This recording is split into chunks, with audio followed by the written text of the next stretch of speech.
வணக்கம். நம்ம சேனலுக்கு தொடர்ந்து ஆதரவளித்துக் கொண்டிருக்கும் நல்ல உள்ளங்களுக்கு நன்றி. தொடர்ந்து ஆதரவு கொடுங்க. இன்னைக்கு ஒரு முக்கியமான செய்தி, இந்திய அளவில் பரபரப்புக்குள்ளான செய்தி. 10 லட்சம் கோடி இலக்கு, விற்பனைக்கு தயாராகும் அரசு சொத்துக்கள். இது நல்லதா கெட்டதா? அதாவது இன்னைக்கு பணம் இல்லை அப்படிங்கிறதுக்காக இன்னைக்கு அரசாங்கம், இந்திய அரசாங்கம் பொதுத்துறை நிறுவனங்களுடைய பங்குகளை விற்கிறாங்க, நிறைய விஷயத்தை விலைக்கு விற்கிறாங்க. அப்படிங்கும்போது இதை மிகவும் கவலை அளிக்கக்கூடிய விஷயமா இருக்குது. மன்மோகன் சிங் ஆட்சியிலையும் இது பண்ணினாங்க. ஆனால் அவங்க பண்ணதுக்கும் இவங்க பண்ணதுக்கும் என்ன வித்தியாசம்? மன்மோகன் ஆட்சியில் பண்ணி கல்வி, மருத்துவம் உள்ளிட்டவங்களுக்கெல்லாம் அதை கொடுத்தாங்க. அவர் பொதுத்துறை நிறுவனங்கள், லாபம் தரக்கூடிய பொதுத்துறை நிறுவனங்களில் கையே வைக்கல. எந்த இடத்துல கை வைக்கணுமோ அந்த இடத்துல தான் கை வச்சாங்க. ஆனால் இவர்கள் இன்றைக்கி 10 லட்சம் கோடி முதலீடை திரட்டுவோம் அப்படிங்கிற பேரில் இன்றைக்கி நிர்மலா சீதாராமன் வெளியிட்டிருக்கக்கூடிய அறிவிப்பு பல அதிர்வலைகள் ஏற்படுகிறது. இங்கே இருக்கக்கூடிய பிடிஆர் பழனிவேல்ராஜன் உட்பட நிறைய பேர் கேள்வி கேட்டிருக்காங்க. என்னங்கிறது தான் பார்க்க போகிறோம். தேசிய சொத்துக்களை பணமாக்கும் திட்டம் என்கிற ஒரு திட்டத்தை மோடி அரசு தீவிரமாக நடைமுறைப்படுத்தி வருகிறது. பணம் இல்லை. இப்போ ஏற்கனவே நம்ம கூட தமிழ்நாடுல பார்த்தீங்கன்னா ஒரு பாண்டு வெளியிட்டு இருந்தாங்க. இப்போ தமிழ்நாடு அரசு ஒரு பாண்டு வெளியிட்டாங்க, ஏன்னா நிதியை திரட்டணும்னு. அதுக்கு பிஜேபியில் விமர்சனம் செஞ்சுட்டு இருக்கும்போது பிஜேபி பண்ணுற தப்ப யார் விமர்சிக்க போகிறதுன்னு தெரியல. இது ஒரு அகில இந்திய பிரச்சனை, நாட்டை குட்டிச்சவராக்கக்கூடிய பிரச்சனை தான் இந்த பொதுத்துறை நிறுவனங்களை காலி பண்ணுறது. பொதுத்துறை நிறுவனங்கள் அப்படிங்கிறது பண்டித நேரு அவர்கள் காலத்திலையும் ஐயா காமராஜர் காலத்திலையும் நிறையா உருவாக்கப்பட்டது உங்களுக்கு தெரியும். எல்ஐசியில் ஆரம்பித்து இங்கே இருக்கக்கூடிய நெய்வேலி லிக்னைட் கார்பரேஷனில் ஆரம்பித்து நிறைய பொதுத்துறை நிறுவனங்கள் அவர் தான் உருவாக்கப்பட்டது. ஆனால் இவங்க அந்த பொதுத்துறை நிறுவனங்களை காப்பாற்றலைனாலும் பரவாயில்ல, அதை விற்கக்கூடிய வேலையில் ஈடுபட்டிருக்கிறது ஒரு மிகப்பெரிய சோகம். பிடிஆர் என்ன சொன்னார் அதை பற்றி தான் பார்க்க போகிறோம். ஊடகங்களிலோ மக்கள் மத்தியிலோ பெரிய அளவுக்கு விவாதிக்கப்படாத ஒரு திட்டம் இது. என்ன திட்டம்? National asset monetisation pipeline NAMP 2.0 எனப்படும் இந்த திட்டத்தின் 2வது கட்டம் மத்திய அமைச்சர் நிர்மலா சீதாராமனால் 2025-26 பட்ஜெட்டில், ஒன்றிய பட்ஜெட்டில் அறிவிக்கப்பட்டது. 2030ஆம் ஆண்டு வரை இந்த திட்டம் செயலில் இருக்கும். அதாவது இவங்க பொதுத்துறை நிறுவனங்களை பங்குகளையோ மற்றதையோ விற்கிறதுக்கு தனியாருக்கு கொடுப்பதன் மூலமாக இவங்க பணத்தை வாங்குறாங்க.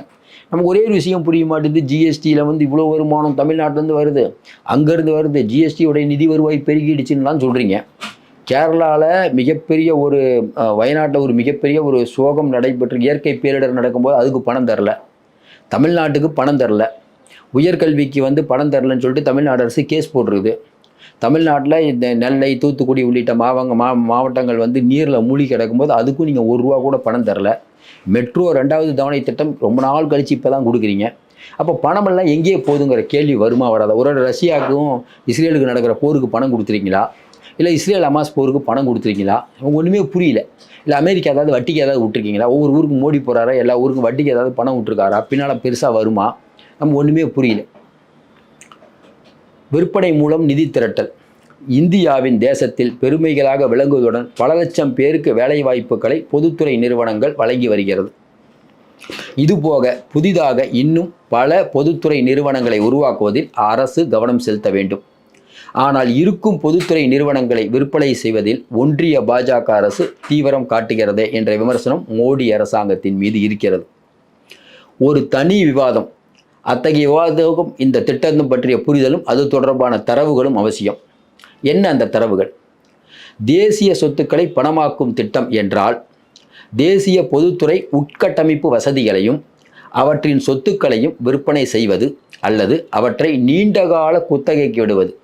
அந்த வகையில் NAMP 2.0 எனப்படும் இந்த திட்டத்தின் மூலம் 10 லட்சம் கோடியை திரட்டுவது ஒன்றிய பாஜக அரசின் நோக்கம்.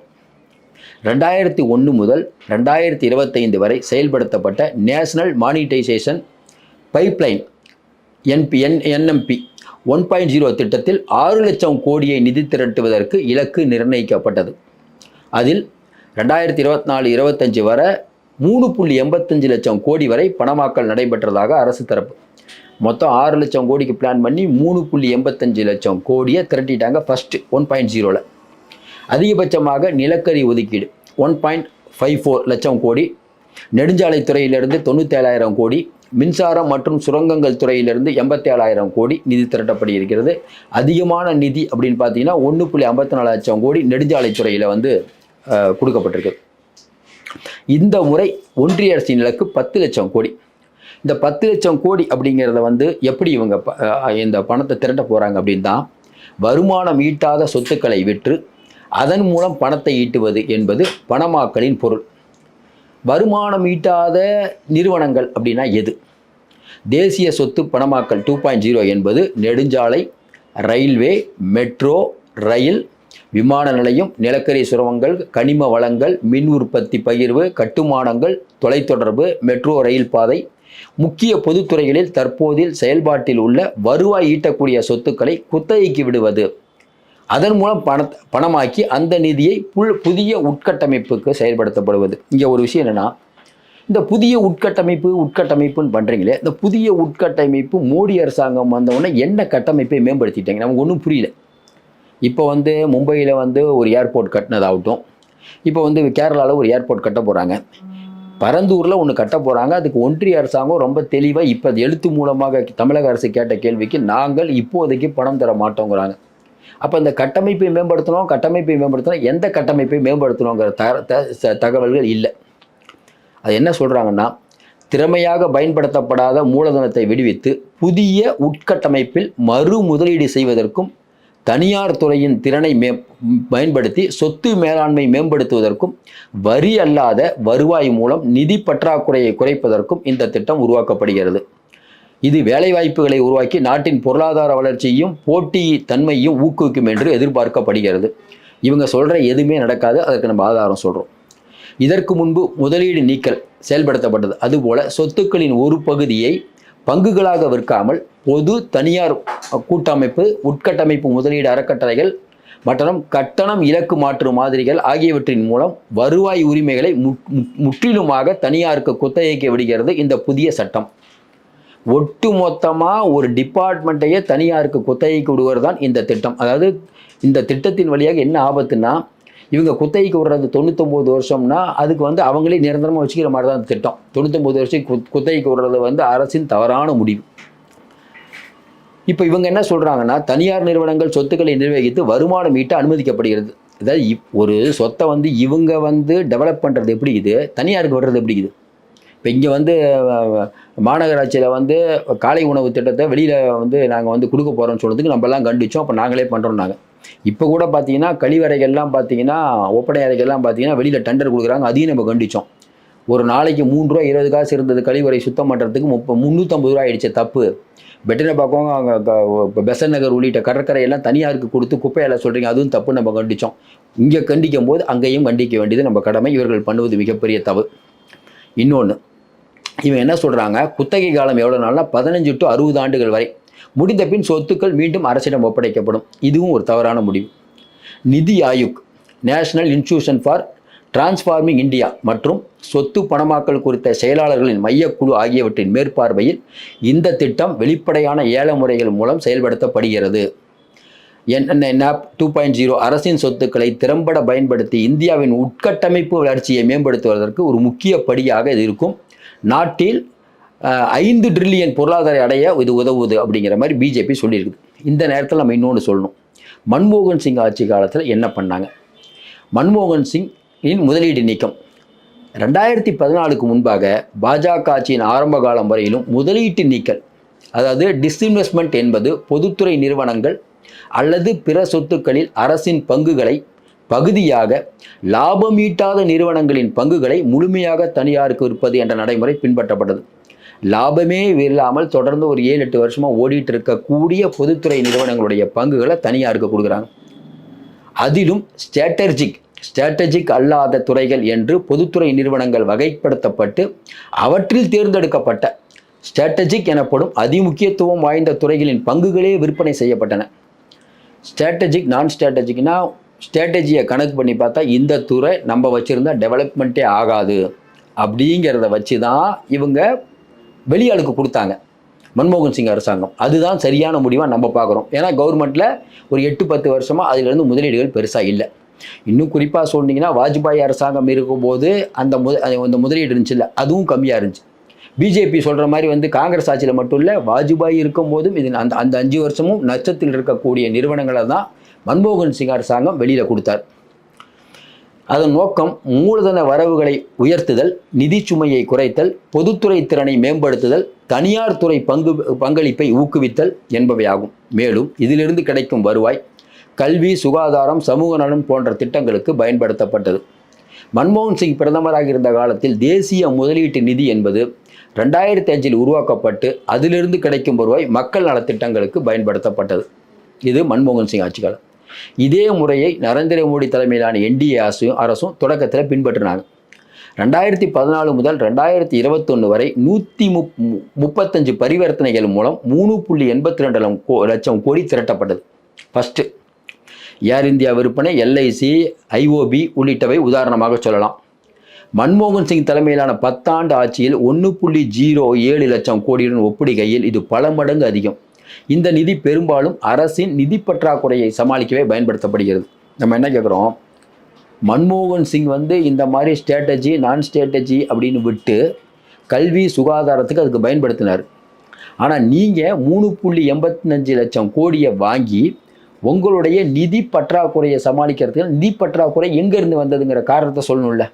ஸ்டேட் கவர்மெண்ட்டுக்கு பணத்தை கொடுக்கல, என்ன திட்டங்களுக்கும் பணம் கொடுக்க மாட்டீங்க. அப்புறம் அந்த நிதி எங்கே போனதுங்கிற கேள்வி வருமா வராதா? இதற்கு மோடி அரசாங்கம் பதில் சொல்ல வேண்டுமா வேணாமா? இதுதான் PTR கேட்குறாரு. மத்திய அரசு 2017, 2018, 2018, 2019 நிதியாண்டுகளில் தனது முதலீடு இலக்குகளை சுலபமாக எட்டியது. எனினும் அதற்கு பின் வந்த ஆண்டுகளில், குறிப்பாக 21-22 ஆண்டில் 1.70 லட்சம் கோடி இலக்குக்கு எதிராக 13,506 கோடி மட்டுமே திரட்டப்பட்டது. கவர்மெண்ட்டுக்கு வர வேண்டியது 1.75 லட்சம் கோடி, ஆனால் வந்தது பார்த்தீங்கன்னா வெறும் 13,566 கோடி. இந்த தோல்விக்கு சந்தை ஏற்ற இறக்கங்கள், தனியார் முன்வராதது என பல்வேறு காரணங்கள் சொல்லப்பட்டது. ஆனால் அந்த சவால்களை எதிர்கொண்டு அரசின் பங்குகளை விற்கும் முயற்சியை தொடராமல் முதலீட்டு நீக்கல் வருவாய் இலக்குகளை அரசு குறைக்க தொடங்கியது.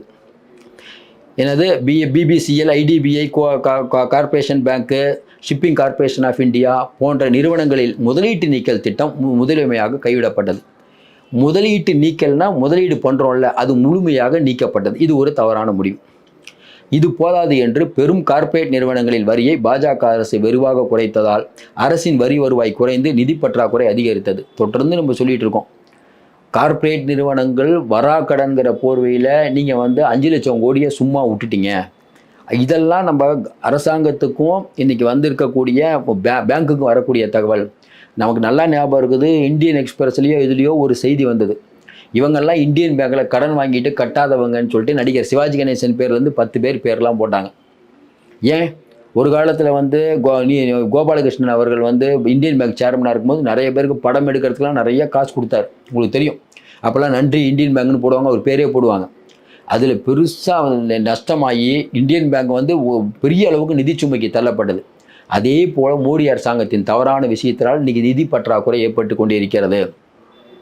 என்னன்னா, நிதி பற்றாக்குறை மேலும் உயர்ந்து பொதுக்கடனும் வேகமாக உயர்ந்து இதன் பின்னணியில் தான் முதலீடு நீக்கல் என்ற ஒரு பகுதி பங்குகளை விற்கும் திட்டத்தை விட்டுவிட்டு சொத்து பணமாக்கல் என்ற திட்டத்திற்கு ஒன்றிய பாஜக அரசு மாறியது. தேசிய பணமயமாக்கல், சொத்து பணமாக்கல் ஆகியவற்றின் மூலம் நெடுஞ்சாலைகள், ரயில்வே, விமான நிலையங்கள் போன்ற செயல்பாட்டில் உள்ள சொத்துக்களை பொது தனியார் கூட்டமைப்பு, உள்கட்டமைப்பு, முதலீட்டு அறக்கட்டளைகள், மாற்று முதலீடுகள் இவற்றின் வாயிலாக 15 முதல் 60 ஆண்டுகளை தனியார் நிறுவனங்களுக்கு உரிமையை கொடுக்குது. உங்களுக்கு தெரியும், ஏர்போர்ட்லேருந்து நம்ம துறைமுகம் எல்லாம் அதானி கொடுத்தாங்க அந்த கதை. நிதியமைச்சர் நிர்மலா சீதாராமன் சொத்துக்களை விற்கவில்லை, குத்தகைக்கு மட்டுமே விடுகிறோம் என்று கூறுகிறார். ஆனால் டெல்லி, மும்பை உள்ளிட்ட விமான நிலையங்கள் 60 ஆண்டுகளுக்கு குத்தகைக்கு விடப்பட்டிருக்கிறது. அப்படி என்றால் இது விமான நிலையங்கள் உள்ளிட்ட அரசின் சொத்துக்களை விற்று தள்ளுகிறார்கள் என்பதே கருத வேண்டியதாக இருக்கிறது. நியாயமா இல்லையா? 60 வருஷத்துக்கு குத்தகை கொடுத்துட்டு நாங்கள் விற்கலங்கிறது எந்த விதத்தில் சரி நமக்கு புரியல. கேள்விக்குறியாகும் நம்பகத்தன்மை. உதாரணமாக உலகங்கள் மற்றும் தாது விற்பனை நிறுவனம் CAG சுட்டிக்காட்டிய குறை மதிப்பீடு பிரச்சனை. இந்த திட்டத்தில் தனியார் நிறுவனங்களுக்கு ஆதரவாக சொத்து மதிப்பீடு குறைவாக காட்டப்படலாம் என்ற அச்சத்தை எழுப்புகிறது. இவங்க என்ன பண்ணுறாங்கன்னா, உதாரணமாக பார்த்தீங்கன்னா, இன்றைக்கி ஒரு பெரிய ஒரு முதலாளி ஒரு தொழிலை நடத்திட்டு இருக்காரு. அவர் பேங்க்கில் கடன் வாங்கி நொடிச்சு போயிடுறார். இப்போ சமீபத்தில் நடந்தது. அந்த முதலாளிகிட்டேருந்து ராம்தேவ் இருக்கார்ல, அடிக்கடி சர்ச்சைக்கு பேர் போனார் ராம்தேவ், அவர் அந்த சொத்தை வாங்குறாரு. எப்படி வாங்குறாருன்னா, அவருக்கே பேங்க், பொதுத்துறை நிறுவனமான இந்திய அரசாங்கத்துடைய பேங்க் லோன் கொடுத்து அதை வாங்குறாரு. நம்ம என்ன கேட்குறோம், ஏங்க அவர் கை காசு போட்டு வாங்கலை, லோன் கொடுத்து வாங்குறதுக்கு நீங்களே எடுத்து நடத்தலாம், புரியல, அந்த சொத்தை விற்கலாம், அதை விட்டுட்டு எதுக்கு இன்னொரு ஆளுக்கு நீங்கள் லோன் கொடுத்து வாங்க வைக்கிறீங்க? அப்போ ஏற்கனவே ஒரு ஆளுக்கு நீங்கள் லோன் கொடுத்தீங்க, அந்த காசும் போச்சு. இப்போ பாபா ராம்தேவ் அவர்களுக்கு நீங்கள் லோன் கொடுத்து வாங்க வேண்டிய, அவரும் நாளைக்கு நஷ்டக்கணக்கு காட்டினா என்ன பண்ணுறது? இதுதான் மோடி அரசாங்கம். இன்னொன்று, இந்த திட்டங்களில் சுய ஒழுங்குமுறை கண்காணிப்பு குறைந்து காணப்படுகிறது என்பதுதான். மக்களவை அல்லது நாடாளுமன்ற கண்காணிப்பு குழுக்கள், பொதுத்துறை கண்காணிப்பு மற்றும் மதிப்பீட்டு நிறுவனங்கள் ஆகியவை இதில் வரவேற்கப்படுவதில்லை. இப்போ நாடாளுமன்றத்தில் நிறைய குழுக்கள் போடுறாங்கல்ல, அதனுடைய மேற்பார்வையில் இது நடக்கிறது இல்லை. முந்தைய முதலீட்டு நீக்கல் திட்டங்களில் சிஐஎஸ் மேற்கொண்ட தணிக்கைகள் பல்வேறு மதிப்பீட்டு குறைபாடுகளை வெளிப்படுத்தி இருக்கிறது.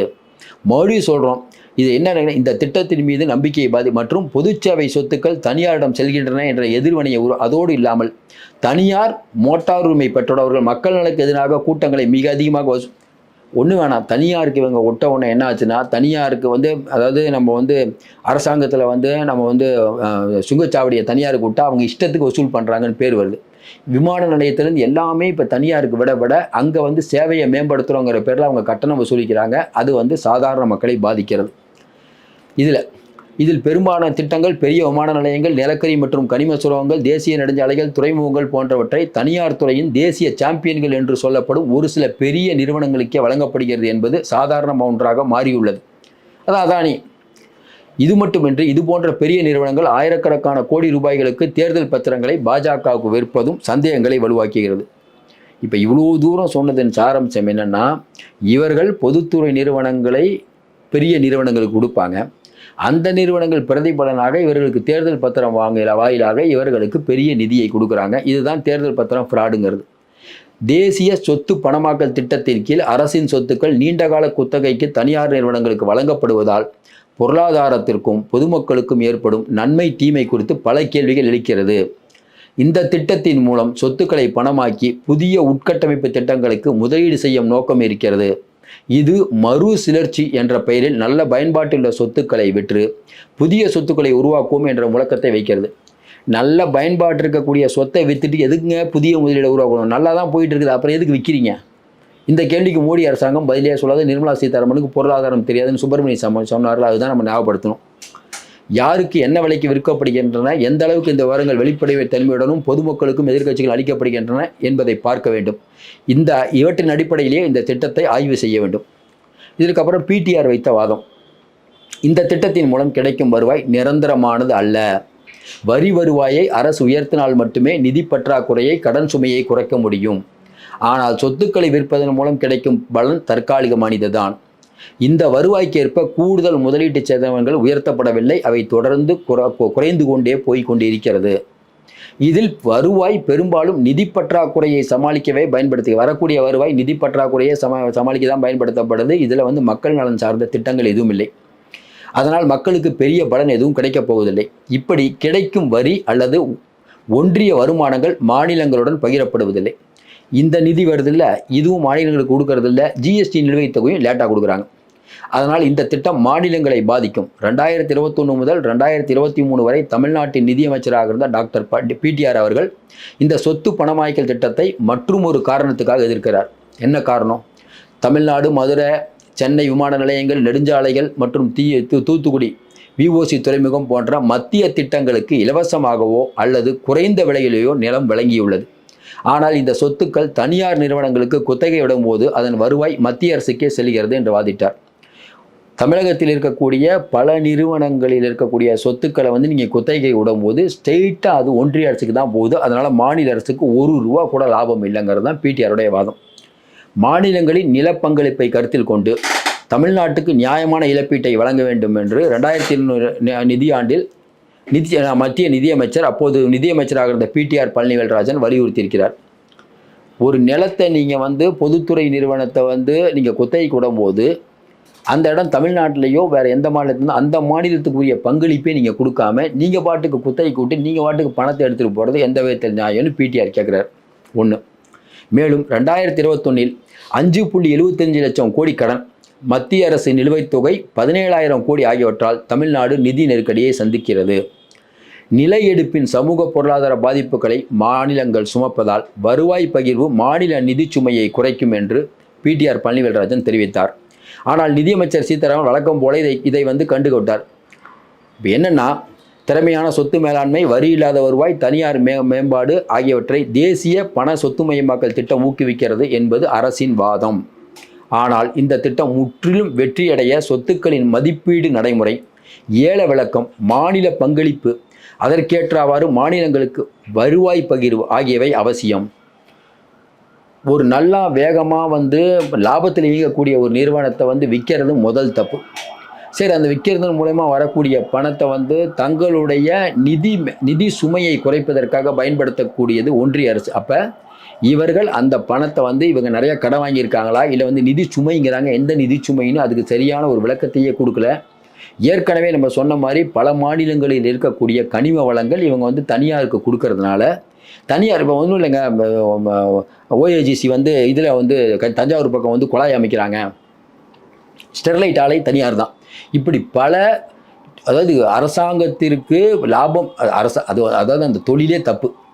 இப்போ வந்து டாஸ்மார்க் அந்த தொழில் தப்பு, அரசாங்கம் நடத்துது, அரசாங்கத்துக்கு வருமானம் கிடைக்குது. தொழிலே தப்பு, அதை தனியார் நடத்தினா தனியாருக்கு லாபம் போகும், மக்களுக்கும் கெடுதல். இப்போ பிடிஆர் என்ன சொல்கிறாரு, நீங்கள் வந்து நல்லா போயிட்டு இருக்கிறத விற்கிறது முதல் தப்பு. சரி, அப்படி விற்கிறத வச்சு அந்த பொருளாதாரத்தை வச்சு தொலைநோக்கி சிந்தனை இருக்கணும், அதுவும் பண்ண மாட்டீங்க. மாநிலத்தில் இருக்கக்கூடிய போட்டுக்கிட்டு பொதுத்துறை நிறுவனங்கள் எல்லாத்தையும் நீங்கள் விற்கிறீங்க, அந்த பணத்தை மாநிலங்களுக்கு கொடுக்கறது இல்லை. இப்போ உதாரணமாக பார்த்தீங்கன்னா, நம்ம தமிழ்நாடு லிக்னைட் கார்பரேஷன் இருக்குது, அங்கே மின்சாரம் இருக்குது. அந்த மின்சாரம் பெருமளவுக்கு வெளி மாநிலத்துக்கு தான் போகுது. ரொம்ப நாளாக நம்ம சொல்லிகிட்டு இருக்கோம், ஏங்க அதில் கிடைக்கக்கூடிய மின்சாரத்தை எங்களுக்கு கொஞ்சம் சப்சிடி ரேட்லையாவது கொடுங்க, கம்மி ரேட்லையாவது கொடுங்கிறோம். அது இன்னும் ஒத்துக்க மாட்டுறாங்க ஒன்றிய அரசு. நம்மளும் கேட்டுட்ருக்கோம், ஒன்றிய அரசு ஒத்துக்க மாட்டேது. இப்படிப்பட்ட சூழ்நிலையில் நிர்மலா சீதாராமன் பொதுத்துறை நிறுவனங்களை விற்பதன் மூலமாக அடுத்த 5 ஆண்டுகளுக்கு பிறகு பிஜேபி இருக்காதுன்னு இவங்க நினச்சிட்டாங்க பொழுது, அடுத்து நம்ம ஆட்சியில் இருக்கமோ இல்லையா, முடிஞ்ச வரைக்கும் சுருட்டுவோம்னு நினைக்கிறாங்க. நம்ம என்ன சின்ன புரிதல் கேட்கணும், இதெல்லாத்தையும் நம்ம படித்தோம். ஏன் இதை படித்தோம்னா, இதெல்லாம் டெக்னிக்கல். சிம்பிளாக புரிஞ்சுக்கிறதுனா, இன்றைக்கி பொதுத்துறை நிறுவனங்களை எல்லாத்தையுமே இவங்க தனியார் மயமாக்கி கொடுத்துட்டு அதன் மூலியமாக அவங்ககிட்டருந்து பெரிய லாபத்தை சம்பாதிக்கிறாங்கும்போது, இப்போ ரயில்வே துறையோ நாளைக்கு விமானத்துறை, ஏர் இந்தியா எல்லாத்தையுமே இவங்க தனியார் மயமாக்கிட்டாங்கன்னா அவர்கள் சொல்கிறது தான் ரேட். ஒன்றுமே நீங்கள் கேட்க முடியாது. காலங்காலமாக நம்ம சொல்லிட்டு இருக்கோம், இப்போவே துறைமுகத்தை அந்த கடத்தல் இந்த கடத்தலாம் உருவாகிட்டு இருக்குது. ஏன் நீங்கள் தனியாருக்கு கொடுத்ததுனால தானே உள்ளே என்ன நடக்குதுன்னே தெரியல. இது எங்கே போய் முடியுமோ தெரியல. இதுக்கு மோடி அரசாங்கம் பதில் சொல்ல வேண்டும், ஆனால் அவர்கள் சொல்ல மாட்டார்கள். தேர்தலில் அடி வாங்கினாலும் சொல்ல மாட்டாங்க. நீங்கள் நினைக்கலாம், ஏங்க தேர்தலில் எப்போ அவர் அடி வாங்குறதுன்னு. எல்லாத்தையும் ஞாபகம் வச்சுக்கோங்க, மேலே போனால் கீழே இறங்கி ஆகணுங்க. கண்டிப்பாக மாற்றம் நடக்கும். மீண்டும் சந்திப்போம். நன்றி, வணக்கம்.